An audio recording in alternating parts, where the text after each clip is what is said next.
میرے مصطفیٰ دعوت و ہدایت کی ایک ہنسی شفق لے کر میرے مصطفیٰ میرے مصطفیٰ. بسم اللہ الرحمن الرحیم. ناظرین السلام علیکم ورحمۃ اللہ وبرکاتہ. سیدھی بات ٹی وی چینل کے ادبی پروگرام فکر و فن شعر و سخن میں آپ کا خیر مقدم ہے. ناظرین خوشی ہوتی ہے کہ فکر و فن شعر و سخن جغرافیائی سرحدوں سے باہر نکل کر دنیا میں پھیلے ہوئے قلمکاروں، ادیبوں، شاعروں کے ساتھ زندگی کے مختلف شعبوں میں اپنی مہارت کے جوہر دکھانے والوں کی حیات و خدمات کا بھی احاطہ کر رہا ہے. آج ہم اسکاٹ لینڈ کے ڈاکٹر حسن بیگ صاحب جیسی عالمی شہرت یافتہ ادیب، مضمون نگار، میڈیکل صحافی، مورخ، شاعر، سیاح اور ایک بہترین انسان کی حیات و خدمات کو پیش کرنے کی سعادت حاصل کرنے جا رہے ہیں، جو ایک طبیب بھی ہیں اور انہیں ENT میں اختصاص حاصل ہے. بطور صحافی انہوں نے پاکستان جرنل آف اوٹو لارنگولوجی کی 10 سال تک ادارت فرمائی. نیز کالج کے زمانے میں اردو کے رسالے نمود سحر کے مدیر رہے. خدا کا شکر کہ ڈاکٹر حسن بیگ فکر و فن شعر و سخن کا حصہ بن کر اس کی عظمت کو 4 چاند لگانے جا رہے ہیں. ڈاکٹر حسن بیگ صاحب اسکاٹ لینڈ UK کے ایک خوبصورت شہر کرککیلڈی میں 1985 عیسوی سے مقیم ہیں. اگرچہ ان کی پیدائش دہلی کی ہے، لیکن وہ 3 سال کی عمر میں ہی اپنے اہل خاندان کے ساتھ پاکستان ہجرت کر گئے. مدرسہ، کالج اور میڈیکل کالج کی تعلیم کراچی میں ہوئی. پھر انگلینڈ گئے، پوسٹ گریجویشن کے ساتھ کام بھی کیا. انگلینڈ میں رہنے کے باوجود اردو سے اپنی وابستگی کو بنائے رکھا ہے. ان کی خدمات کے بارے میں آج پیش کی جانے والی یہ تفصیلات آپ کو حیران کرنے والی ہیں. آپ کو اندازہ ہوگا کہ کس قدر عظیم ہستی آج ہماری مہمان ہے. آئیے ان کی حیات و خدمات پر ایک نظر ڈالتے ہیں. ناظرین، ڈاکٹر حسن بیگ کا تاریخ میں جو شوق پیدا ہوا تو اس کی ایک دلچسپ کہانی ہے. ہوا یوں کہ حسن کے ساتھ جو بیگ کا لاحقہ لگا ہوا ہے، اس کے پس منظر کی جستجو کا انہیں خیال آیا تو انہوں نے تاریخ کا مطالعہ شروع کیا. تاریخ میں دلچسپی بڑھتی گئی. بطور خاص اب ان کا شوق تاریخ ہندوستان ہے. ان کی کتابوں کی تفصیل ہم پیش کر رہے ہیں. پہلی کتاب خانہ نامہ. یہ کتاب عبدالرحیم کی تاریخ پر مشتمل کتاب ہے، جو اکبر اعظم کے ایک جنرل تھے اور ادیب بھی تھے. اس کتاب کا ترکی میں ترجمہ ہوا ہے. پھر دوسری کتاب بیرم خان، جس نے مغل کے لیے ہندوستان فتح کیا تھا اور اکبر اعظم کو ہندوستان کے تخت سلطنت پر متمکن کروانے میں نمایاں رول ادا کیا تھا. تیسری کتاب وقائع بابر. یہ سلطنت مغلیہ کے پہلے شہنشاہ ظہیر الدین بابر کی سوانح کا ایک اردو ترجمہ ہے، جس میں اضافی نوٹس ڈاکٹر حسن بیگ صاحب کے ہیں. اس تالیف کے لیے ڈاکٹر صاحب نے 3 سال لگائے اور ازبکستان، تاجکستان، کرغزستان، افغانستان، پاکستان اور ہندوستان میں بہار تک اور ساتھ ہی بالمورل کا بھی سفر کیا۔ اب دوسرا ایڈیشن اعظم گڑھ کی شبلی اکیڈمی شائع کرنے جا رہی ہے۔ عالمی شہرت یافتہ معروف محقق و تجزیہ نگار حسن نثار صاحب نے پاکستان ٹیلی ویژن پر محترم حسن بیگ صاحب کی کتاب وقائع بابر کا بڑے ہی تجزیہ و احتشام کے ساتھ تذکرہ فرمایا ہے۔ وہ فرماتے ہیں، یہ کتاب جسے ہم تذکرہ بابری کہتے ہیں، یہ وقائع بابری یا بابر نامہ یہ ترکی میں لکھا گیا تھا۔ اس میں لکھا گیا ہے کہ وقائع بابری 2007 میں شیر بانو پبلیشرز نے برطانیہ میں شائع کی۔ فارسی مجھے نہیں آتی، ترکی ظاہر ہے نہیں آتی۔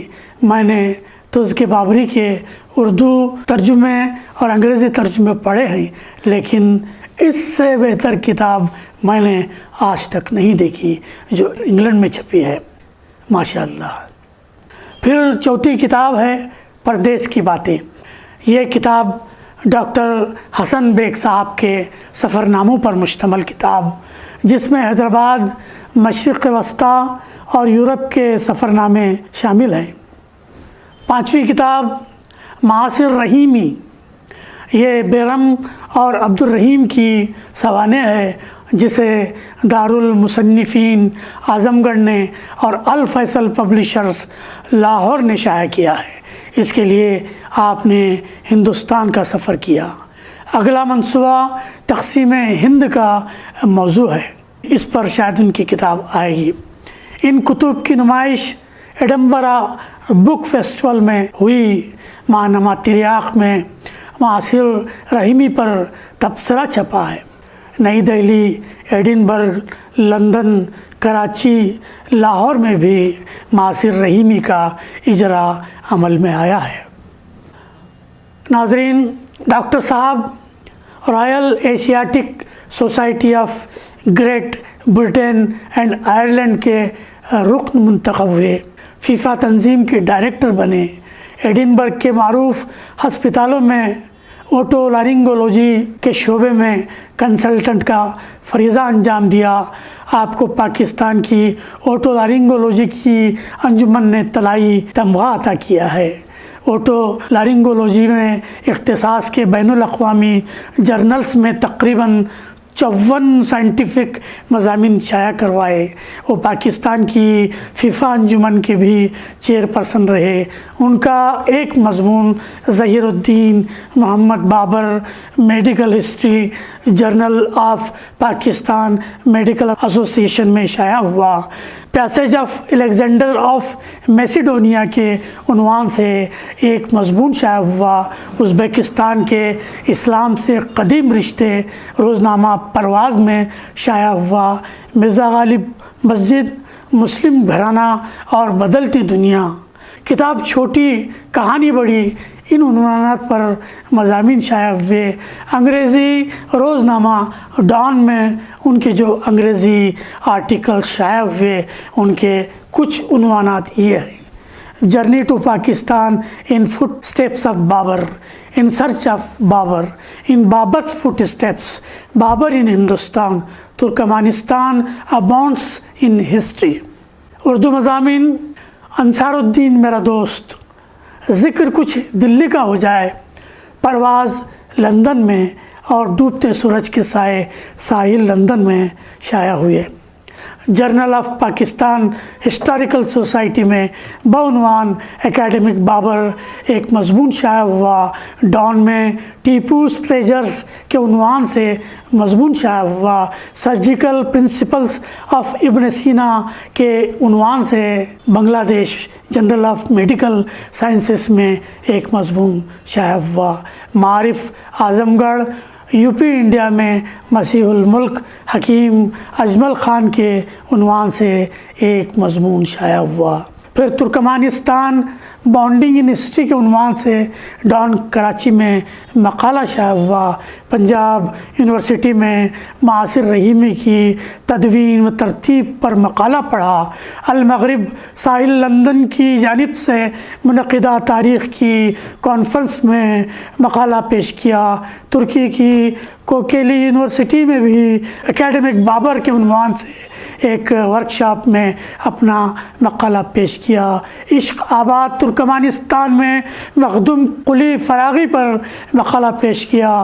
اردو معلیٰ کے عنوان سے پرواز لندن میں، علی گڑھ میں ایک بین الاقوامی سیمینار میں بعنوان ابن سینا حیات و خدمات پر مقالہ پیش کیا۔ کراچی کی 25ویں ہسٹری کانفرنس میں بعنوان برہان پور دارالسرور اپنا مقالہ پیش کیا۔ موصوف شاعری کے میدان میں بھی متحرک رہے۔ ایڈنبرگ کے سالانہ مشاعروں میں غزلیں اور قطعات پیش کیے۔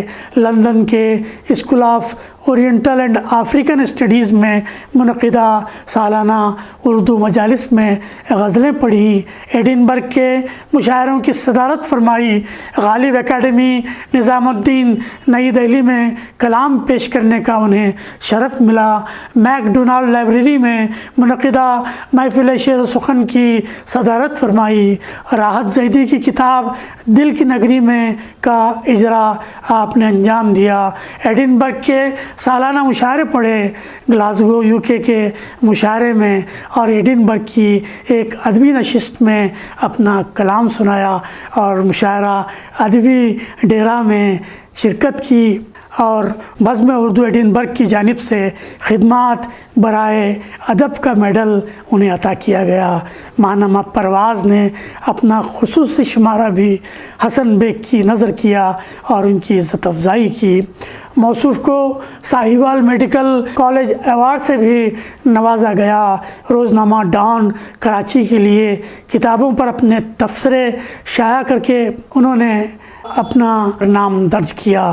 ایڈنبرگ، لندن، کراچی، دہلی، لاہور، علی گڑھ، پٹنہ اور حیدرآباد کی مختلف ادبی محفلوں میں پاور پوائنٹ کے ذریعے تاریخ اور ادب پر سامعین کے روبرو پروگرام پیش کیے۔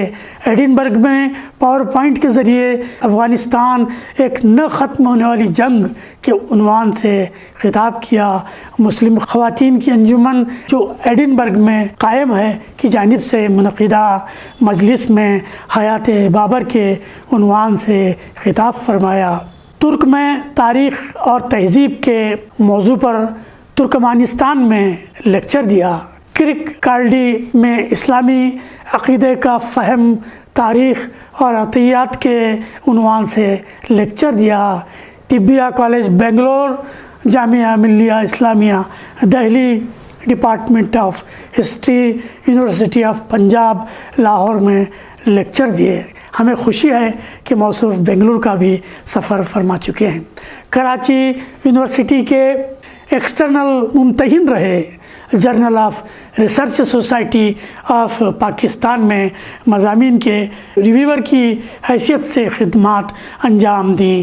نارتھ لنکا شہر کے بیلشل کلچرل سینٹر میں ایک ڈرامے دلی کے آخری شمع میں مرزا غالب کا رول ادا کیا۔ جب وہ مرزا غالب کی اونچی ٹوپی پہنتے ہیں تو بالکل مرزا غالب ہی دکھائی دیتے ہیں۔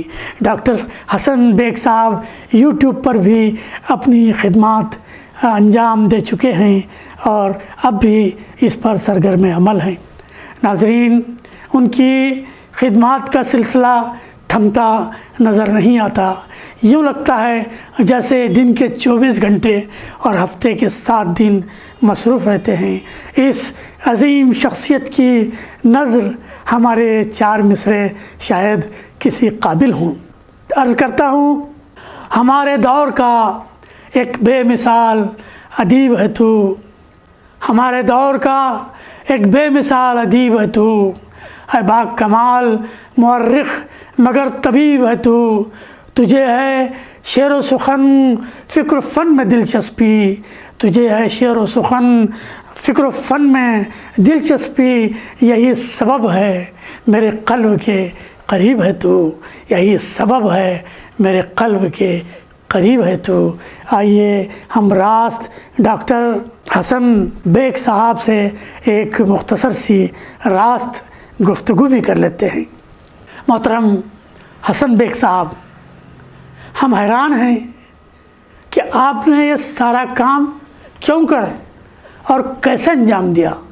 ہم آپ کی زندگی کے سفر کے بارے میں، آپ کے قلمی و علمی سفر کے بارے میں جاننے کے لیے بے چین ہیں۔ جناب بیلگامی صاحب، آپ کی دعوت کا بہت شکریہ۔ اس سے پہلے کہ میں آپ کو اپنے علمی سفر سے متعلق آگاہ کروں، میں اپنے زندگی کا پس منظر بیان کرنا ضروری سمجھتا ہوں۔ میری پیدائش فراش خانہ دہلی میں ہوئی تھی۔ کیونکہ والد صاحب سرکاری ملازم تھے، اس لیے ہم جلد ہی کراچی آ گئے۔ میری تعلیم اسکول اور کالج کی کراچی میں ہوئی۔ اس کے بعد میڈیکل کالج بھی کراچی میں ہی مکمل کیا، اور کالج کا نام ڈاؤ میڈیکل کالج تھا۔ گریجویشن کے بعد میں انگلینڈ آ گیا اور یہاں مختلف اسپتالوں میں تعلیم حاصل کی اور تربیت حاصل کی۔ 7 سال یہاں رہنے کے بعد پاکستان واپس چلا گیا، کیونکہ ارادہ پاکستان میں ہی پریکٹس کرنے کا تھا۔ پاکستان میں تقریباً 20 سال تک میں نے پریکٹس کی۔ اس کے بعد کراچی کے حالات اس قدر خراب ہو گئے اور MQM جماعت نے سیاسی پریشانیاں پیدا کر دیں، جس کی وجہ سے ہم کو 1995 میں پھر مائیگریٹ کر کے مہاجرت اختیار کر کے انگلینڈ آنا پڑا، اور جب سے میں یہیں ہوں۔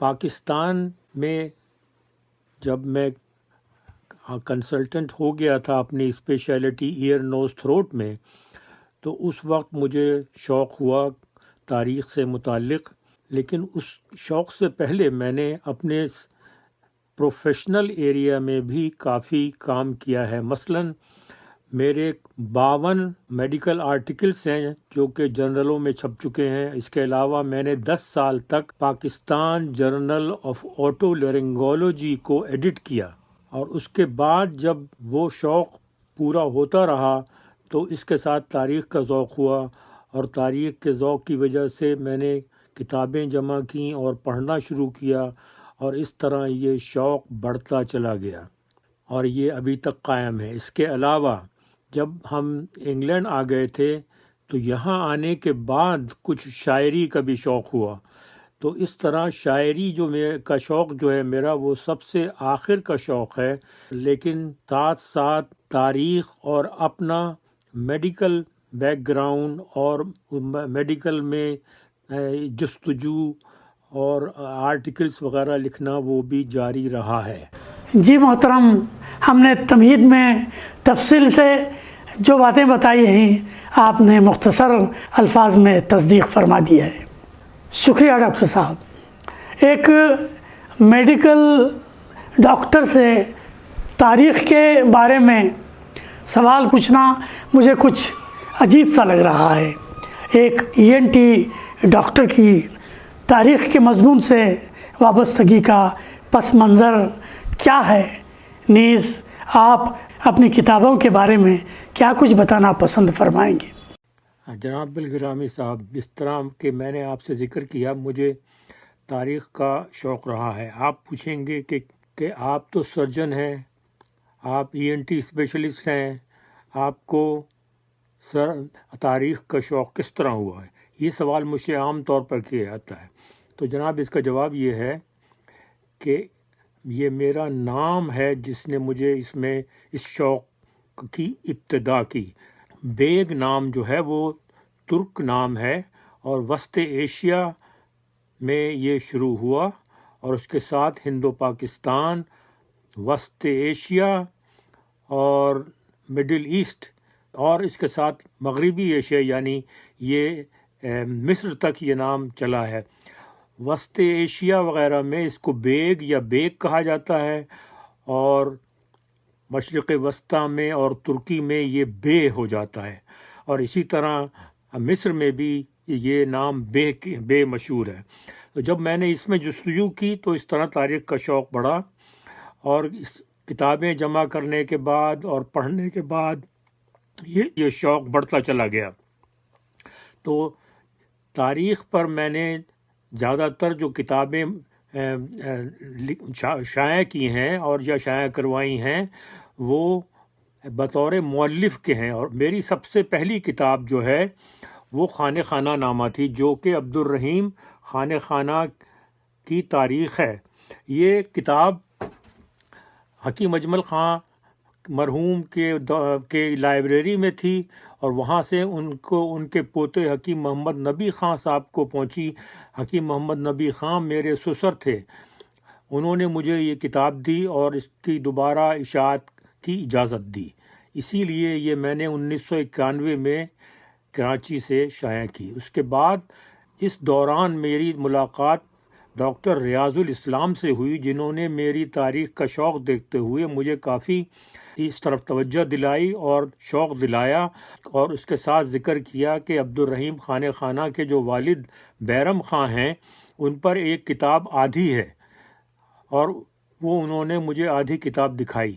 تو اس کو دیکھتے ہوئے میں نے کلکتہ جا کر ان کی فیملی سے رابطہ کیا، اور یہ بیرم خان کتاب جو انگریزی میں ہے، جو کہ آپ دیکھ سکتے ہیں پروفیسر سو کمار رے کی کتاب ہے، اس کو مکمل کیا اور اس کو شائع کیا۔ اسی دوران میرا جو ہے تعلق وہ سفر سے کچھ بھی تھا، اور سفر کے دوران ہی مجھے ظہیر الدین محمد بابر سے شوق پیدا ہوا، کیونکہ میں یہ سمجھتا ہوں کہ وہ ایک جینیس شخص تھا، اور اس کی جو کہانی ہے وہ ریکس ٹو ریچز، یعنی بہت اس نے جو کچھ اس کے پاس تھا وہ کھو دیا اور اس کے بعد ہر چیز دوبارہ حاصل کی۔ تو اس کی جو سوانح عمری ہے اس کو میں نے شائع کیا، اس کا نام ہے وقائع بابر، ظہیر الدین محمد بابر کی سوانح عمری۔ یہ بڑی سائز کی کتاب ہے اور یہ اب انشاءاللہ دوبارہ شائع ہوگی۔ اس کے بعد ہمارے والد صاحب کے ایک چچا زاد بھائی تھے جن کا نام تھا مرزا حسین احمد بیگ۔ انہوں نے 1931 میں حیدرآباد دکن سے وسط ایشیا اور مغربی ممالک کا سفر کیا تھا، اور اس سفر نامہ جو انہوں نے لکھا تھا وہ بھی دوبارہ شائع کیا، اور اس کا نام رکھا پردیس کی باتیں۔ یہ وہ کتاب ہے۔ اسی دوران مجھے علم ہوا کہ عبد الرحیم خانہ خانہ نے خود اپنی آٹو بایوگرافی لکھوائی تھی، تو اس کو آٹو بایوگرافی تو نہیں کہہ سکتے، لیکن یہ کہ اپنی سوانح عمری لکھوائی تھی، اور وہ عبد الباقی نہاوندی ایک صاحب تھے جو ایران سے آئے ہوئے تھے، ان سے کہا کہ آپ میری سوانح عمری لکھیں، تو انہوں نے سوانح عمری کافی تفصیل کے ساتھ 17ویں صدی میں لکھی تھی، اور اس کا نام رکھا تھا معاصر رحیمی۔ تو اس کا اردو ترجمہ اور اس کی اشاعت بھی میں نے کی، وہ یہ ہے معاصر رحیمی۔ اتفاق دیکھیے کہ یہ کتاب جو ہے انڈیا اور پاکستان دونوں سے شائع ہوئی ہے، تو اس لیے یہ کافی معروف کتاب ہے، اور اب انشاءاللہ کافی مقبول ہو رہی ہے۔ اس کے بعد جب ہم یہاں اسکاٹ لینڈ میں آئے، اور جیسا کہ میں نے آپ سے عرض کیا کہ شاعری سب سے آخری شوق تھا، تو ہم نے یہاں کے مختلف اسکاٹ لینڈ کے شعراء کا مجموعہ کلام بھی شائع کیا، اور اس کا نام رکھا پیام مغرب۔ یہ کتاب بھی شائع ہو چکی ہے۔ تو اس طرح سے میرے شوق کا سفر جو ہے وہ جاری ہے۔ اب میرے جو مختلف مضامین ہیں، تقریباً 60 کے قریب مضامین ہیں جو کہ شائع ہونے والے ہیں، اور اس کتاب کا نام ہوگا انشاءاللہ صدا بصحرا۔ شکریہ ڈاکٹر حسن بیگ صاحب، آپ کی کتابیں نئی نسل کے تاریخ کے طلباء کے لیے یقیناً نعمت غیر مترقبہ ثابت ہوں گی انشاءاللہ۔ ڈاکٹر صاحب، اردو کی موجودہ صورتحال کے بارے میں آپ کیا سوچتے ہیں؟ اس کے فروغ کے لیے کیا کچھ کیا جانا چاہیے؟ جناب بالگرامی صاحب، میں اردو کے حال سے مطمئن بالکل نہیں. مجھے علم ہے کہ حال ہی میں اقوام متحدہ کی زبانوں میں اس کو شامل کر لیا گیا ہے، لیکن آپ بنظر غور دیکھیں تو اردو کے دو مین مرکز ہیں، ایک ہندوستان اور ایک پاکستان. ہندوستان میں کیا ہو رہا ہے کہ اردو جو ہے ایک بولی کے طور پر ہے، نہ اس کو نئی نسل پڑھ سکتی ہے نہ لکھ سکتی ہے. ابھی حال ہی میں انجمن ترقی اردو نے ایک کتاب ارمغان علی گڑھ شائع کی، جس کی تعریف میں جناب پروفیسر اختر الواسع نے اس پر ایک مضمون شائع کیا جو انہوں نے مجھے بھی بھیجا تھا، اور اس مضمون کے آخر میں درخواست کی ہے کہ اس کتاب کو ناگری رسم الخط میں بھی شائع کیا جائے. اگر ہم رسم الخط کھو دیں گے تو ہمارا معاشرہ، ہماری روایات، ہماری زبان قائم نہیں رہ سکتی. پاکستان میں کیا ہو رہا ہے؟ پاکستان میں یہ ہو رہا ہے کہ جو لکھنے والے، پڑھنے والے ہیں، جو بولنے والے ہیں، وہ آدھے انگریزی کے الفاظ استعمال کرتے ہیں، تو زبان اپنی تو نہ رہی نا. زبان تو آدھی انگریزی ہو گئی اور آدھی اردو ہو گئی، اور وہ بھی آہستہ آہستہ سب ختم ہو جائے گی، کیونکہ ہم اردو میں نئے نئے الفاظ داخل نہیں کر رہے. اور زبان کو زندہ رکھنے کے لیے زبان میں نئے نئے الفاظ اور نئی اصطلاحات داخل کرنا بہت ضروری ہے. میں نے ایک نظم لکھی تھی اردو سے متعلق، میں آپ کو وہ پڑھ کر سناتا ہوں. عجب ہے یہ داستان اردو، سیاست کی نظر ہو گئی زبان اردو. اس محفل کا ہو رنگ دو بالا، جہاں ہو ذکر و بیان اردو. نہ تفرقہ اس پیار کی محفل میں ہو، نہ تفرقہ اس پیار کی محفل میں ہو، تو ہو اضافہ اس دیوان اردو. خسارہ ہی خسارہ ہے منتشر ہونے میں، خسارہ ہی خسارہ ہے منتشر ہونے میں، مل بیٹھنا بڑھاتا ہے شان اردو. حیراں ہوں کہ کس قدر سخت جاں ہے، حیراں ہوں کہ کس قدر سخت جاں ہے، یہی ہے اس کا احسان اردو. تو میری نظر میں یہ سب سے زیادہ ضروری ہے کہ اردو رسم الخط کو بھی قائم رکھا جائے، اور اس طرح زبان میں نئی اصطلاحات داخل کی جائیں، جبھی کہہ سکتے ہیں کہ اردو ایک زندہ زبان ہے.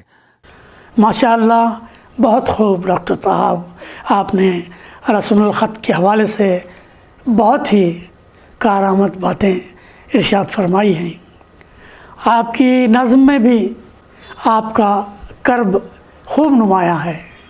ڈاکٹر حسن بیگ صاحب، ہماری خواہش ہے کہ آپ اپنے کلام سے بھی ہمارے ناظرین کو نوازیں. جناب ابل گرامی صاحب، آپ کی دعوت کے مطابق اور آپ کی خواہش کے مطابق میں اپنا کلام آپ کو پیش کرنے کی جسارت کر رہا ہوں. پہلے آپ دو قطعات سنیے جو کہ حال کی کورونا کی مشکلات کا اظہار کرتے ہیں. اس سلسلے میں عرض کیا ہے کہ ہے یہ بندش بڑی ہی نرالی، ہے یہ بندش بڑی ہی نرالی، پرواز ہماری وائرس نے چرا لی، پرواز ہماری وائرس نے چرا لی. دنیا جو کبھی تھی گلوبل ولیج، دنیا جو کبھی تھی گلوبل ولیج، اب گھر کے اندر ہی ہم نے دنیا بسا لی. دوسرا قطعہ ہے، اسی سلسلے میں عرض کیا ہے موجودہ حالات کے حساب سے کہ نہ نظم نہ غزل بس وائرس کے فسانے ہیں، نہ نظم نہ غزل بس وائرس کے فسانے ہیں، جدھر دیکھو چار سو کورونا کے نشانے ہیں، جدھر دیکھو چار سو کورونا کے نشانے ہیں. کبھی پہلی کبھی دوسری منزل تک ہیں محدود، در و دیوار پر کتابیں کتابوں کے ہی زمانے ہیں. اب ایک غزل کے چند اشعار عرض کیا ہے کہ یہ محنت رائے گاں نہیں جائے گی، یہ محنت رائے گاں نہیں جائے گی، حسن گلشن پر جوانی آئے گی، حسن گلشن پر جوانی آئے گی. ابھی تلک تو چشم ہے خشک، ابھی تلک تو چشم ہے خشک، جلد ہی آنسوؤں کی روانی آئے گی. بے ہنگم راستوں پر ہیں ہم رواں، بے ہنگم راستوں پر ہیں ہم رواں، کبھی تو منزل کی نشانی آئے گی. ان کی بے رخی کب تک رہے گی قائم، ان کی بے رخی کب تک رہے گی قائم، کام بار بار کی یاد دہانی آئے گی. مقطع عرض ہے کہ حسن پرستی کا ہے ابھی لڑک پن، حسن پرستی کا ہے ابھی لڑک پن، جلد ہی اس پر جوانی آئے گی. اب آخر میں ایک اور غزل سن لیجئے جو کہ بہت ہی آخری غزل ہے جو یہاں میں نے کہی تھی، حال ہی کا کلام ہے. ہمارے درد و درما کی کوئی فکر ہی نہیں، ہمارے درد و درما کی کوئی فکر ہی نہیں، کیسے ناداں ہیں ان پر کوئی اثر ہی نہیں. بڑی قیامت میں کٹ رہے ہیں یہ دن رات، بڑی قیامت میں کٹ رہے ہیں یہ دن رات، پر ان کو ہماری کوئی خبر ہی نہیں. شب بھر بھی نہ آنکھ لگنے پائی ہے، شب بھر بھی نہ آنکھ لگنے پائی ہے، ہمارے انتظار کی تو فجر ہی نہیں، ہمارے انتظار کی تو فجر ہی نہیں. ہم یہاں گن رہے ہیں وصل کی گھڑیاں، ہم یہاں گن رہے ہیں وصل کی گھڑیاں، اب وہ وقت آ گیا ہے کہ صبر ہی نہیں. ہم کو ہے سب خبر ان کی محفلوں کی، ہم کو ہے سب خبر ان کی محفلوں کی، جن محفلوں میں ہمارا کوئی ذکر ہی نہیں. مقطع عرض ہے کہ حسن اس بیاباں کا میں کیا ذکر کروں، حسن اس بیاباں کا میں کیا ذکر کروں، جس دشت میں ہمارا کوئی شجر ہی نہیں، جس دشت میں ہمارا کوئی شجر ہی نہیں. بہت خوب. کیا کہنے ڈاکٹر صاحب، ہم بہت مسرور ہیں کہ آپ جیسی شخصیت نے فکر فن شعر و سخن کو اپنی شرکت سے نواز کر ہم پر احسان فرمایا. ویسے ہم جاننا چاہیں گے کہ آپ فکر فن شعر و سخن کے بارے میں کیا کچھ سوچتے ہیں، یعنی یہ پروگرام آپ کو کیسا لگتا ہے؟ جناب بالگرامی صاحب، میں نے آپ کا پروگرام فکر و فن اور شعر و سخن کی کئی قسطیں بہت دلچسپی اور شوق کے ساتھ دیکھیں، اور مجھے امید ہے کہ آپ کا یہ سلسلہ جاری رہے گا. میں ایک بات تو آپ کے سیٹ اپ کے متعلق کہنا چاہتا ہوں، اگر آپ برا نہ مانیں، اور وہ یہ کہ آپ نے جس طرح اپنا اسٹوڈیو سیٹ کیا ہوا ہے اس میں ٹیلی ویژن ترچھا ہے، جو کہ دیکھنے والے کے لیے اتنا جاذب نظر نہیں. اس کو آپ سیدھا کریں تاکہ آپ کے بالکل پیچھے ہو اور اس پر بالکل سیدھی نظر پڑے دیکھنے والے کی. دوسری بات جو میں سمجھتا ہوں آپ کو اس کی اہمیت کا مجھے اندازہ کروانا ہے، وہ یہ کہ آپ شاعری پر زیادہ زور دیتے ہیں. اگر اردو کو قائم رکھنا ہے اور اردو کو بڑھانا ہے تو ہمیں یہ بھی ضرورت ہے کہ جو لکھنے والے نثر میں لکھتے ہیں ان کو آپ بلائیں اور ان کے جو پیغامات ہیں وہ بھی سب ناظرین تک پہنچائیں. اس کے علاوہ جو پروفیشنل لوگ ہیں ان کو بھی آپ کو دعوت دینی چاہیے، جیسے کہ تاریخ، جغرافیہ اور دوسرے جو مضمون ہیں ان میں جو لوگ کام کر رہے ہیں. اب ایک اور پہلو جو میں آپ کے نظر کرنا چاہتا ہوں وہ یہ ہے کہ مذاہب ہماری زندگی میں بہت بڑا رول ہے.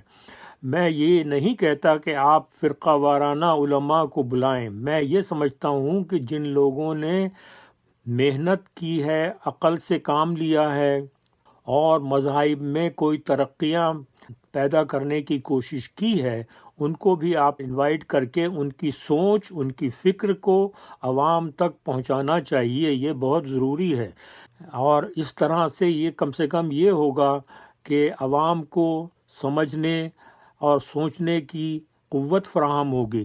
سر سید احمد خان نے اپنے زمانے میں یہ کہا تھا کہ مذہب کے لیے غور و فکر کی بھی ضرورت ہے اور مذہب کو غور و فکر سے سمجھنا چاہیے۔ ہم اب تک اس درجے پر نہیں پہنچے ہیں۔ ہم تقلید کے قائل ہیں اور یہ بہت غلط بات ہے۔ تقلید کے علاوہ کچھ لوگ کم سے کم اس بات کو اچھا سمجھتے ہیں اور ضروری سمجھتے ہیں کہ مذہب میں بھی غور و فکر کیا جائے اور اس پر غور و فکر کو عوام تک پہنچایا جائے۔ اس لیے میں یہ سمجھتا ہوں اس کو بھی شامل کرنا آپ کو اپنے پروگرام میں وقتاً فوقتاً بہتر ہوگا۔ شکریہ ڈاکٹر صاحب ہمت افزائیوں کا، آپ کی تجاویز بہت قیمتی ہیں۔ ایک وضاحت ضرور کرنا چاہوں گا کہ جو ٹی وی آپ کو ہمارے پیچھے نظر آتا ہے اسے ہم نے رکھا نہیں ہے، بلکہ جس سافٹ ویئر کے ذریعے ہمارے پروگراموں کی ہم ایڈیٹنگ کرتے ہیں اس کا یہ ایک غیر مرئی پرتو ہے، اور جس کے مقام و محل کو بدلنا ممکن تو ہے لیکن اس کا فی الوقت کوئی امکان نہیں ہے، نہ اس کی ضرورت ہے۔ آپ نے مشورہ دیا ہے تو ہم اس پر غور کریں گے انشاءاللہ۔ ڈاکٹر حسن بیگ صاحب، اب آخر میں ہم چاہیں گے کہ نئی نسل کے نام آپ کا ایک مؤثر پیغام عنایت فرمائیں۔ نئی نسل کے لکھنے والوں کے لیے میرا پیغام بہت سیدھا سادہ ہے، اور وہ یہ ہے کہ اردو بولیں، اردو لکھیں، اردو پڑھیں اور اردو کا رسم الخط استعمال کریں۔ اپنے معاشرے کو سمجھنے کے لیے، اپنی روایات کو قائم کرنے کے لیے اردو کو ذریعہ بنائیں۔ میں یہ سمجھتا ہوں کہ یہ صرف شاعری اور ادب کی طرف نہ رجوع کریں، بلکہ جو بھی آپ کا پروفیشن ہے یا آپ جو پروفیشن کرنے جا رہے ہیں اس میں بھی اردو کو استعمال کریں۔ سائنس ہے، جغرافیہ ہے، تاریخ ہے، ادب ہے، اسی طرح ہر گوشہ زندگی میں اردو کو رائج کرنے کی کوشش کریں۔ یہی اگر کیا جائے گا تو اردو کے لیے بہتری ہوگی اور اردو کا رواج بڑھے گا۔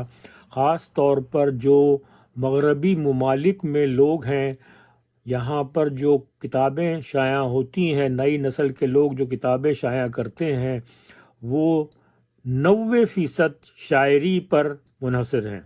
لیکن شاعری صرف اپنے شوق کے لیے ضرور کی جانی چاہیے، لیکن جو اپنے پروفیشنل فیلڈز ہیں اس میں بھی اردو کو استعمال کرنے کی بہت ضرورت ہے، اور یہی میرا پیغام ہے سب نئے قلم کاروں اور نئے لکھنے والوں کے لیے۔ بہت بہت شکریہ۔ بہت بہت شکریہ۔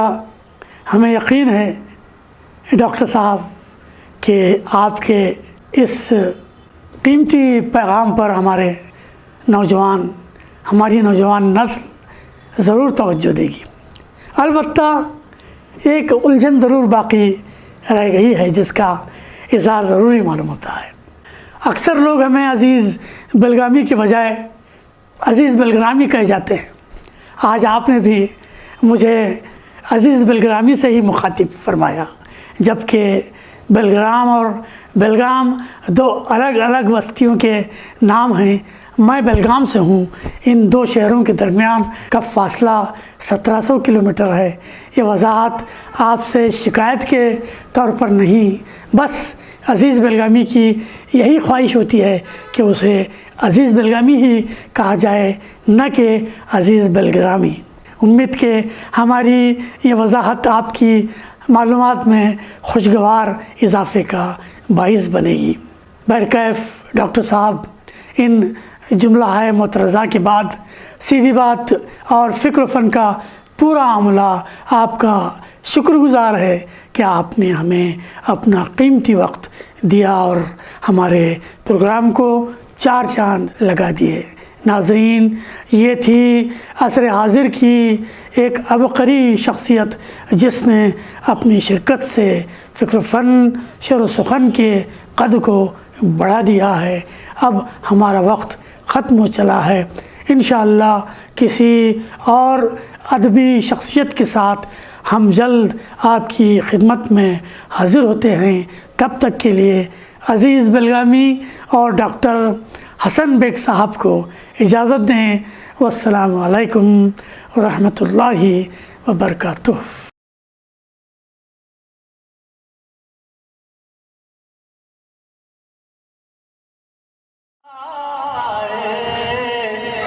میرے مصطفیٰ آئے، دعوت و ہدایت کی ایک حسین شفق لے کر، میرے مصطفیٰ